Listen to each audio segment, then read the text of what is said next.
Alors bonjour à tous. Alors ce matin, je vais vous parler de puissance.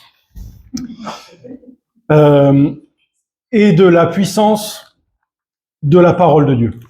C'est ça on va dire le contexte en fait de ce que je veux partager avec vous ce matin. Et la première question que j'ai envie de vous poser, c'est est-ce que vous croyez que la parole de Dieu est puissante ? Ce matin, on va lire un passage que j'ai lu à mon fils Timothée il y a une dizaine de jours, parce qu'il m'avait posé la question, il me demandait, les Juifs, ils sont bizarres avec leurs lois, ils ont plein de règles à respecter, c'est bizarre que leur foi se manifeste comme ça. Et je lui ai répondu, oui, mais tu sais, les Juifs ont aussi un rapport à Dieu qui est fondé sur la parole, et en particulier sur un passage qu'il répète, qu'il récite plusieurs fois, 2 fois par jour, depuis très longtemps. Et ce passage a accompagné ce peuple depuis 2000 ans à travers l'exil, à travers les persécutions. Et ce passage les a gardés. Je ne sais pas pour vous, mais pour moi, une des manifestations de la puissance de Dieu dans ce monde, c'est le peuple d'Israël. Parce que ce peuple qui a été pendant 2000 ans dispersé aux 4 coins du monde est resté un peuple. Quel autre peuple a vécu une chose comme ça et est resté uni autour d'une idée, autour d'une relation à Dieu. Et le texte qu'on va lire, je pense, a été un instrument entre les mains de Dieu pour manifester cette puissance, pour manifester cette bénédiction qu'il a donnée à ce peuple, et il l'a gardée à travers les siècles. Et ce qui a achevé en fait de me convaincre de partager ce texte avec vous, c'est aussi la prédication de Luc de dimanche dernier, où il nous a parlé de Jacob qui devient Israël, Jacob qui devient celui qui lutte avec Dieu. Et le texte qu'on va lire ce matin s'intitule, en fait, je vous l'ai dit, ce texte est récité par les Juifs pieux probablement depuis 2500 ans. Ça a commencé au retour de l'exil de Babylone, avant d'être vraiment inscrit dans la tradition juive, en fait, de le réciter 2 fois par jour. Mais donc, ce texte s'appelle le Shema Israël. Alors, ça se trouve dans Deutéronome, au chapitre 6, à partir du verset 4. Et donc, alors je vais le lire d'abord dans une traduction, de la Semeur, donc une traduction en français. Et puis ensuite, on l'entendra, au moins le premier verset. On l'entendra d'abord comme les Juifs le récitent en hébreu. Donc ça commence au verset 4. Alors il faut que je trouve le bon chapitre quand même. Donc, écoute, Israël, l'Éternel est notre Dieu. Il est le seul éternel. Tu aimeras l'Éternel ton Dieu de tout ton cœur, de toute ton âme et de toute ta force. Que ces commandements que je te donne aujourd'hui restent gravés dans ton cœur. Tu les inculqueras à tes enfants, tu en parleras chez toi dans ta maison, quand tu marcheras sur la route, quand tu te coucheras, quand tu te lèveras. Qu'ils soient attachés comme un signe sur ta main, comme une marque sur ton front. Tu les inscriras sur les poteaux de ta maison et sur les montants de tes portes.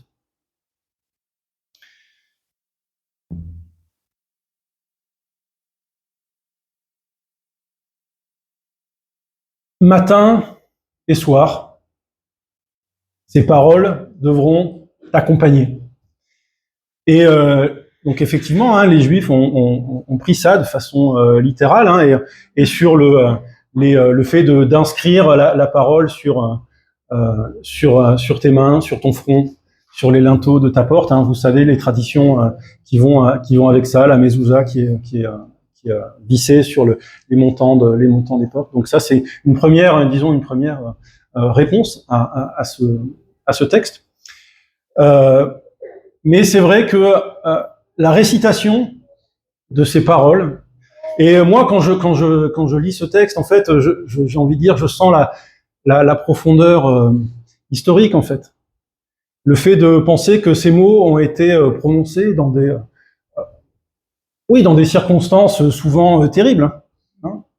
On peut penser au camp de la Deuxième Guerre et les Juifs qui, au milieu de la destruction et de la mort, répéter ces paroles, c'est quand même quelque chose. Alors, Jonathan, si tu veux bien, on va les projeter maintenant avec. Donc, j'ai fait un petit chant qui s'appelle Shema Israël. En fait, c'est juste le verset qui est écrit en hébreu. Voilà. Donc, vous voyez, il y a 6 mots. C'est pas beaucoup, hein.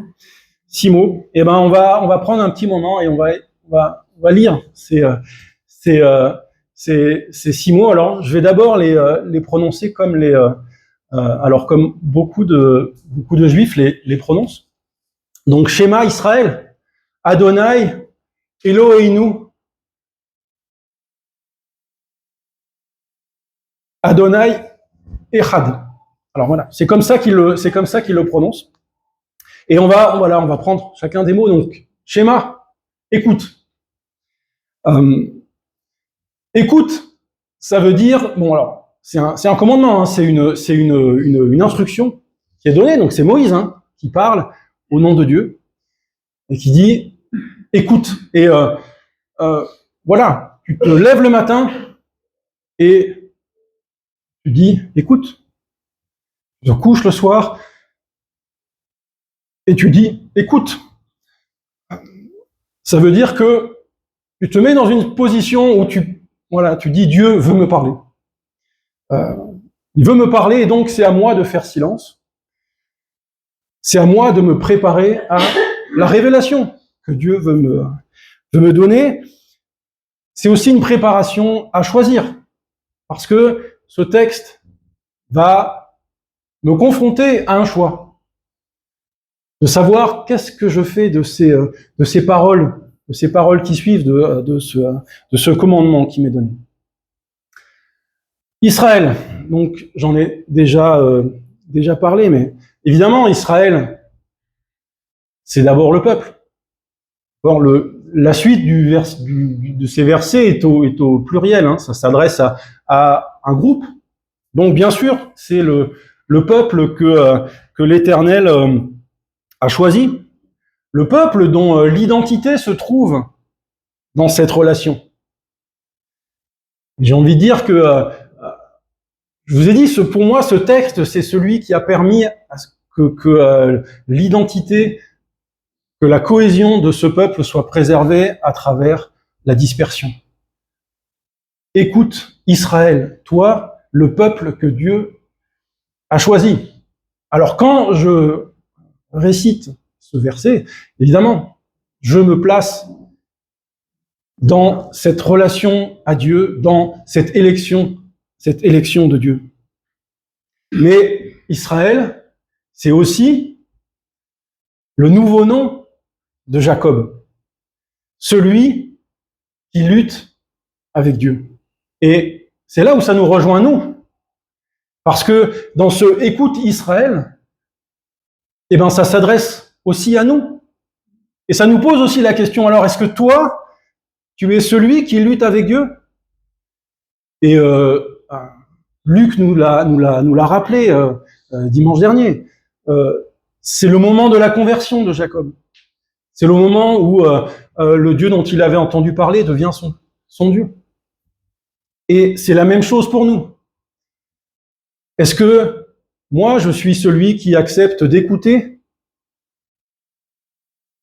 celui qui parle à celui qui lutte avec lui, qui lutte avec, qui parfois lutte contre, mais qui est en relation avec lui. Alors, est-ce que ce Israël, est-ce que c'est toi? Est-ce que c'est moi?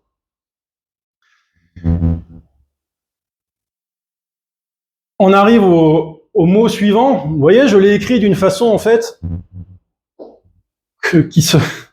on peut pas vraiment lire, en fait. Et si vous avez écouté ce que j'ai dit, en fait, quand les Juifs récitent ce verset, ils disent Adonai. C'est pas ce qui est écrit, C'est pas Adonai qui est écrit. Donc, Adonai, ça veut dire mon Seigneur, mon maître.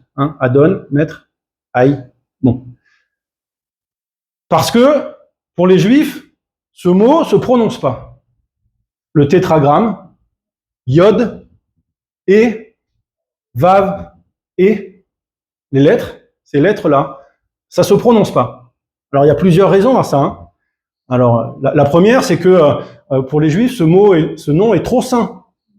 Trop saint pour pouvoir être prononcé. Et le deuxième commandement dit, tu ne prononceras pas le nom du Seigneur en vain. Alors, ils mettent une distance par rapport à ce mot. Et donc, quand ils récitent ce verset, ils remplacent. Alors, ils disent soit Adonai, soit ils disent Hachem. Hachem pour le nom. D'accord? Donc, c'est comme ça qu'ils arrivent à prononcer finalement, à réciter ce verset. Et même une chose que j'ai appris en étudiant ce passage, en fait, ce mot, ce nom de Dieu, était prononcé une fois dans l'année pour le Yom Kippour. Le jour du grand pardon, le grand prêtre, quand il était dans le lieu très saint, il prononçait 10 fois le nom de Dieu. Mais cette prononciation a été perdue. Dans l'exil, la façon dont ce mot est prononcé a été perdue. Alors, nous prononçons. Alors, on le prononce. À la française, ça fait Yahvé. D'accord? On l'a chanté tout à l'heure. Alors, on l'a chanté Yahweh. Au passage, Yahweh, c'est juste la façon de le dire anglophone. Donc, bon, on a choisi de le dire à l'anglaise, pourquoi pas.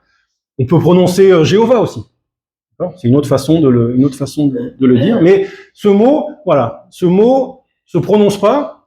Et, alors nous le prononçons et je pense que c'est juste qu'on le prononce. Alors avec une prononciation qu'on a trouvée, je sais pas vraiment comment, mais on le prononce parce que effectivement nous sommes dans le lieu très saint et dans la présence de Dieu. Malgré tout, ce Yahvé, ça fait référence à ce je suis que Dieu donne à Moïse, d'accord, au buisson ardent. Je vais leur dire comment je dois t'appeler, comment je dois te présenter au peuple. Tu diras je suis, m'a envoyé vers vous. Je suis. Voilà. Alors la racine de ce tétragramme, c'est ça. C'est je suis. Et nous, on traduit dans nos Bibles par l'Éternel. Et c'est une bonne traduction, je trouve. L'Éternel. Je suis celui qui est éternel, celui qui est hors du temps, et celui, au bout du compte, qui est au-delà de notre compréhension. Parce que l'éternité dépasse ce que notre cerveau humain peut envisager. On n'est pas câblé pour comprendre ce que c'est que l'éternité. L'infini, c'est pas quelque chose qu'on appréhende naturellement. Alors, ce mot qui est imprononçable pour les Juifs, au bout du compte, pour nous, il est aussi, il contient cette incompréhension fondamentale de l'identité de Dieu, qui est au-delà de notre pensée et de notre intelligence. Eloheinu. Alors, Elo pour Elohim. D'accord? Elohim, ce Dieu créateur de la Genèse, le chapitre 1 de Genèse, Elohim a parlé et la lumière fut Elohim. Dieu. La majesté, la création, la toute-puissance, Elohim. Et nous, notre. notre Dieu. Et là aussi, ça nous pose à nouveau une question. Quand je dis notre, je dis deux choses. Je dis mon, alors, ce Yahvé, cet éternel, c'est mon Dieu. C'est lui que je reconnais comme étant mon créateur, comme étant celui qui me donne la vie, qui me donne la direction, qui me donne un sens. Est-ce que c'est le mien? Et puis notre, là ça rejoint un peu Israël. Notre, c'est un pluriel, c'est un commun. Alors est-ce que moi je suis dans ce notre? Est-ce que moi je suis dans ce peuple qui a cette relation avec l'Éternel? Est-ce que je suis d'accord d'en faire partie?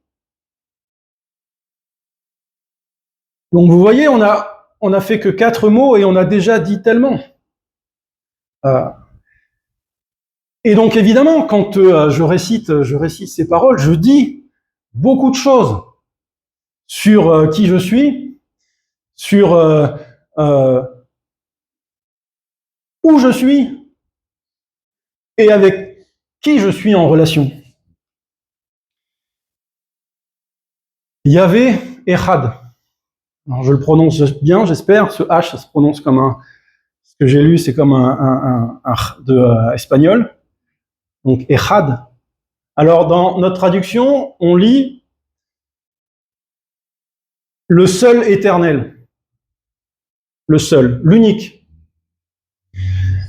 Alors, bien sûr, ce texte est lu au temps de l'Exode, au temps du Deutéronome, par un peuple qui est entouré de peuples polythéistes. Pour nous, j'ai envie de dire, bon, il y a une évidence. Le monothéisme, on a grandi dedans. Autour de nous, il y a quasiment que des monothéistes. Hein. L'animisme africain est quand même lointain. Les dieux hindous sont loin aussi. Les dieux grecs et scandinaves sont morts depuis longtemps. Pour nous, le monothéisme, c'est une espèce d'évidence. Bon, pour les Juifs qui prononçaient ces paroles à ce moment-là, le monothéisme, c'était tout sauf une évidence. C'était un combat de tout le temps, parce que les dieux étrangers étaient à la porte en permanence en train d'essayer de rentrer. Donc cette affirmation de Dieu est le seul éternel, d'accord? Donc ça veut dire que cette éternité, cette création et cette toute-puissance, elle n'est identifiée que par une seule personne. Et c'est ce Yahvé, celui qui est notre Dieu. Une autre façon de lire ce Echad, c'est l'unité. Une autre traduction, ce serait l'Éternel est un. Et ça devient une caractéristique ontologique, c'est-à-dire qui définit qui est Dieu. Dieu est un. Il est en lui-même cohérent, suffisant, source de tout. Et les rabbins, depuis avant le Christ, ont réfléchi sur cette notion d'unité. Beaucoup écrit, hein. Alors moi j'ai effleuré la surface de tout ce qui a été écrit là-dessus, évidemment, mais il y a une grande richesse en fait dans l'étude de ce mot, de cette caractéristique de Dieu, de qu'est-ce que ça veut dire que Dieu est un. Et ce qui découle en fait de cette unité de Dieu, c'est l'harmonie. L'harmonie de Dieu avec sa création, et même pour...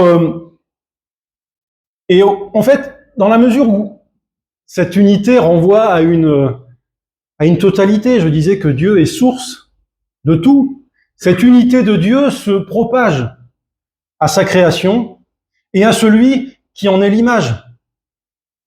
Cette unité de Dieu, elle aboutit à ce que l'homme en relation avec lui, eh bien, est aussi en unité, en harmonie avec ceux qui l'entourent, en harmonie avec son Créateur. Et alors, je rentre pas dans tout ce qu'on peut en dire, parce que effectivement, beaucoup a été dit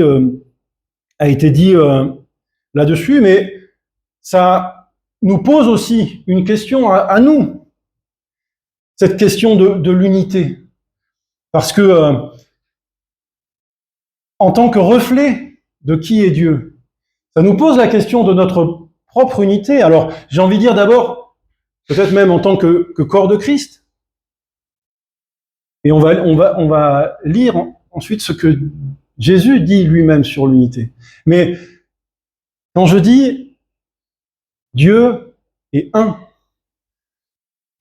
je peux me demander, est-ce que l'Église est une?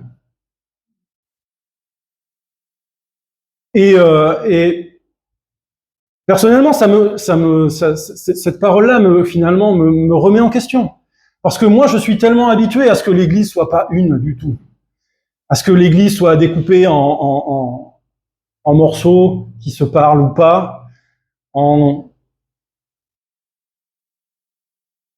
parfois le manque de respect, le manque de considération. Bref, il y a tellement de divisions dans l'Église à laquelle on est habitué, et on n'a pas de moyens d'aller. Enfin, vous voyez bien, hein, on peut essayer de discuter avec les uns et les autres. On se rend compte que, ok, on comprend pas les choses de la même façon. J'ai pas de solution à ça, hein, évidemment. Mais malgré tout, ce texte, Dieu est un, ça me montre combien c'est pas normal. Combien c'est pas normal cette division dans l'Église. Combien quelque part on rate quelque chose.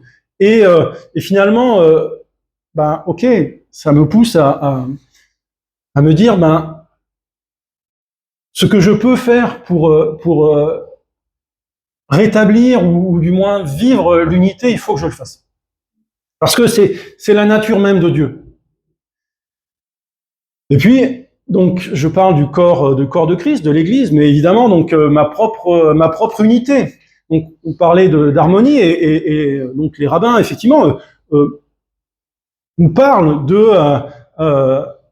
du fait que justement, on n'est pas appelé à se séparer des autres, et finalement se couper les uns des autres. Et on va arriver à ça en fait dans le verset suivant, mais même en ce qui concerne ma propre unité, et je ne peux que constater combien moi-même je suis découpé, combien je suis différent quand je suis au travail, quand je suis dans ma famille, quand je suis devant vous à l'église, quand je suis tout seul.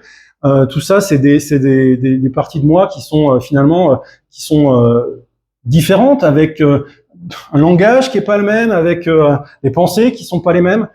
Bon, et pourtant, Dieu est un, et moi aussi, je suis un en lui. Alors comment est-ce que je fais pour vivre cette unité que Dieu me donne? J'arrive au verset suivant, et je vais en fait m'arrêter là. Je vais pas trop insister sur la suite, qui est le fait de partager en fait cette foi avec ses enfants, et bon, et évidemment que c'est important, mais j'arrive simplement à ce verset. Donc tu aimeras ton Dieu de tout ton cœur, de tout ton être, de toute ta pensée, de toute ta force. Cette relation à Dieu fondée sur un amour total, hein. D'accord, hein, la juxtaposition de ces mots, hein, pensée, force, être.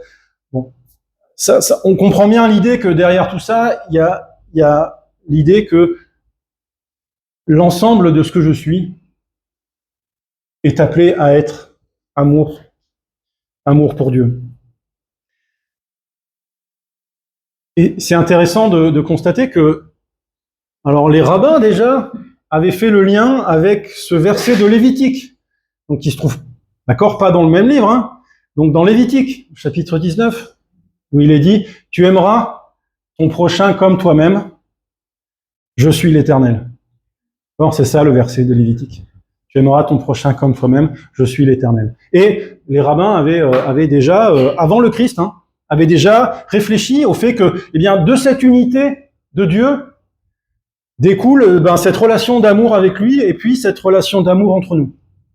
D'accord ? Ça fait partie d'un tout, en fait. Et c'est beau de se rendre compte que, en fait, Jésus valide cette compréhension. Jésus valide cette compréhension et on va le lire dans l'évangile de Marc, au chapitre 12, à partir du verset 28. Un des spécialistes de la loi s'approcha de lui. Donc Jésus a discuté avec les pharisiens de la résurrection juste avant. Il avait entendu cette discussion et avait remarqué avec quel à propos Jésus avait répondu. Il lui demanda, quel est le commandement le plus important de tous ? Et Jésus répondit, voici le commandement le plus important. Écoute, Israël. Le Seigneur est notre Dieu, il est le seul Dieu. Tu aimeras donc le Seigneur, ton Dieu, de tout ton cœur, de toute ton âme, de toute ta pensée, de toute ton énergie. Et voici celui qui vient en second rang, tu aimeras ton prochain comme toi-même. Il n'y a pas de commandement plus important que cela. C'est bien, maître, lui dit le spécialiste de la loi, tu as dit vrai, il n'y a qu'un seul Dieu, il n'y en a aucun autre comme lui, l'aimer de tout son cœur, de toute son intelligence, de toute son énergie, ainsi qu'aimer son prochain comme soi-même, c'est bien plus important que tous les holocaustes et tous les sacrifices. Jésus, voyant qu'il avait répondu avec intelligence, lui dit, tu n'es pas loin du royaume de Dieu.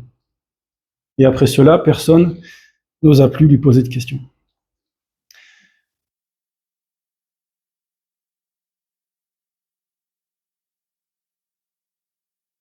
Alors on sait que le judaïsme s'est beaucoup focalisé sur le respect des commandements et des règles et des lois. J'ai envie de dire que, évidemment, c'est beaucoup plus facile de respecter des règles que de se confronter à ce commandement qui est d'aimer Dieu de tout son être et d'aimer son prochain comme soi-même. Parce que il faut pas très longtemps, il faut pas une réflexion très longue pour se rendre compte que ce commandement-là, on en est très loin. Et que on est obligé de se confronter à cet échec de la petitesse finalement de notre amour. Et je pense que c'est pour ça aussi que Jésus conclut cette interaction avec ce docteur de la loi en lui disant tu es proche du royaume de Dieu. Tu n'y es pas encore. C'est bien ce que tu viens de dire. C'est intelligent, tu as bien réfléchi, tu as bien compris. Mais tu es proche. Il te manque quelque chose. Et effectivement, moi, en lisant ce texte-là, je me dis, oui, effectivement, il manque quelque chose au schéma Israël. Il manque quelque chose. Alors, j'ai envie de dire que tout y est en germe.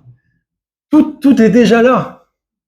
Mais il manque une révélation, il manque quelque chose qui permet d'aller plus loin. Et j'ai envie de dire, alors, je le comprends comme ça, mais moi, je dirais qu'il manque trois choses dans ce schéma. On parle de l'amour, tu aimeras ton Dieu, tu aimeras ton prochain. Il manque un amour dans cette histoire. Il manque l'amour de Dieu pour l'homme. Alors, évidemment que cet amour est déjà là. On peut lire dans l'Ancien Testament, il y a beaucoup d'endroits où, en fait, il est parlé de cet amour-là. Mais, pour moi, chrétien, si je veux définir ce que c'est que l'amour de Dieu, c'est un autre verset qu'on répète tout le temps. Dieu a tant aimé le monde qu'il a donné son Fils unique, pour que quiconque croit en lui ne périsse pas, mais qu'il ait la vie éternelle. Dieu a tellement aimé le monde.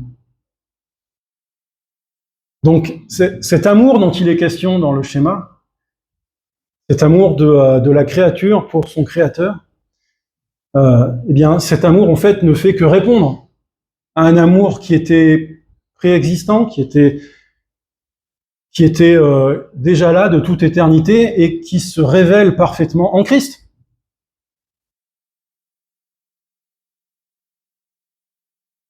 Une autre chose qui manque, c'est que donc on a parlé de l'unité de Dieu.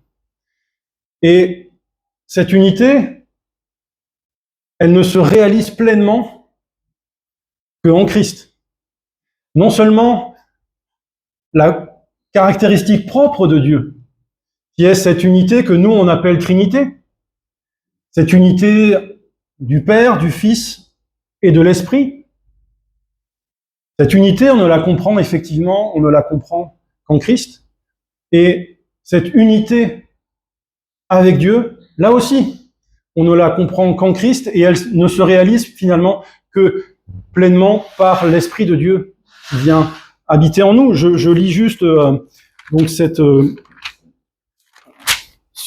un verset dans Jean 17, dans cette prière sacerdotale où Jésus prie pour ses disciples. Si tu veux bien, voilà, l'afficher. Donc Jésus prie et il demande, voilà, que je te demande qu'ils soient tous un, comme toi, Père, tu es en moi et comme moi je suis en toi, qu'ils soient un en nous, pour que le monde croie que c'est toi qui m'as envoyé. Et le passage, en fait, développe encore cette idée. Je me contente de ce verset, mais et là on voit bien que l'unité qui est une caractéristique de Dieu, eh bien, elle se réalise pour nous dans ce que le Christ accomplit en nous. Et puis, peut-être la dernière chose qui manque dans ce schéma, c'est, j'ai envie de dire, la réponse de l'homme. Vous avez peut-être remarqué, en fait, le schéma Israël, c'est pas une prière. C'est pas une prière, c'est un commandement, c'est Dieu qui parle. Écoute Israël, l'Éternel est notre Dieu, l'Éternel est un. C'est Dieu qui parle. Et pourtant, c'est étonnant de voir que ce qui n'était pas une prière est devenu une prière pour les Juifs. Qu'ils ont récité tellement souvent. Mais c'est une parole de Dieu pour l'homme. La réponse, c'est le Christ qui nous la donne. Il ne faut pas la chercher très loin. Notre Père, qui est aux cieux, que ton nom soit sanctifié, que ton règne vienne. J'ai envie de dire, la réponse au schéma, la voilà. Écoute. Oui, j'ai entendu. Tu es mon Dieu. Que ta volonté soit faite. Que ton règne vienne, que tu sois reconnu pour ce Dieu-là. D'accord ? C'est cette réponse-là. Alors, c'est quelque part, je trouve ça un peu ironique de voir que, comme je l'ai dit, ce qui n'était pas une prière en est devenu une, et ce qui était une prière est devenu, malheureusement, dans l'histoire de l'Église, une pénitence. Ce sera trois pater, 2 ave. On a transformé cette prière magnifique en une répétition, qui, par la répétition, finalement, a perdu de son sens. Il y a quand même une ironie là-dedans. Donc, tout ça pour dire que ce schéma, eh bien, cette écoute, ce commandement, il s'accomplit pleinement en Christ, évidemment. Le Christ est partout, que ce soit dans l'Ancien Testament ou dans le Nouveau, évidemment, c'est Christ qui est au centre de la révélation. finalement, et de cette révélation de l'unité de Dieu et de l'unité avec Dieu. Donc, on a parlé je vous ai dit que la puissance de la parole de Dieu est incroyable. Et pour moi, cet appel est puissant. Il y a ça a transformé des vies, des millions de vies. Et je pense que eh bien, ce texte, on gagne à le méditer. Alors, on a passé une petite demi-heure à en parler, mais en fait, je pense que pour en extraire vraiment la richesse, il faut le méditer, il faut se le répéter. Alors on n'est pas tellement dans la répétition, on n'aime pas trop ça parce que ça devient rapidement légaliste et ça perd vite de son sens. En tout cas, pour moi, je sais que je fonctionne comme ça en fait. Quand ça devient une habitude, on a du mal à garder, à se focaliser sur ce que ça veut vraiment dire. Mais malgré tout, le fait de méditer ces paroles-là, je pense que ça a du poids. Ce texte-là, il a tracé un chemin dans le cœur de ceux qui l'ont prononcé. C'est quand même incroyable de prendre conscience de ça. Et je dis pas évidemment que c'est le seul texte qui a fait ça. Je pense que voilà, on a parlé du Notre Père, on a parlé de Jean 3,16. Il y a beaucoup de textes qui ont tracé un sillon profond dans le cœur de ceux qui les ont, de ceux qui ont lu ces textes, qui les ont répétés, qui les ont mémorisés, qui les ont médités. Et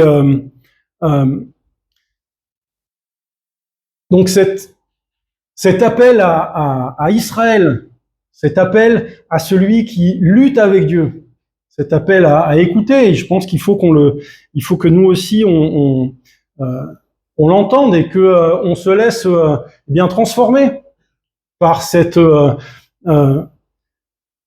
révélation finalement de l'unité de Dieu, une unité qui nous englobe et qui nous transforme.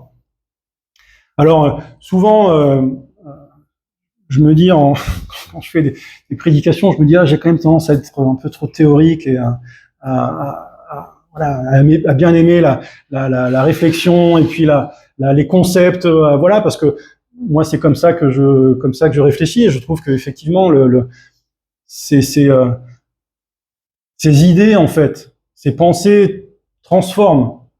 Et je crois vraiment ça, en fait, que cette parole de Dieu, ces paroles données, en fait, c'est des idées, en fait, qui rencontrent des expériences, qui rencontrent des vies et qui les transforment.